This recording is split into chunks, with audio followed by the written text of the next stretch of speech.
Nii, kannad lähevad siia aasa sisse. Nüüd oled üsna ukse lähedal, nii et siin põlveõndlas on umbes 90-kraadine nurk. Käed on maas või üleval on raskem, käed maas on kergem ja tõstad tuharat.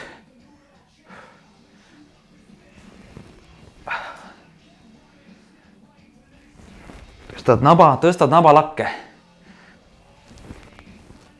Kui see on sinu jaoks alguses raske, võta jalad rihmadest lahti ja tõsta lihtsalt puusa.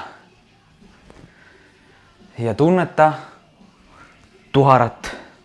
See on kivikõva üles minnes. Ja ühel hetkel võid jalad jälle rihmadesse panna ja teha seda harjutust rihmadega.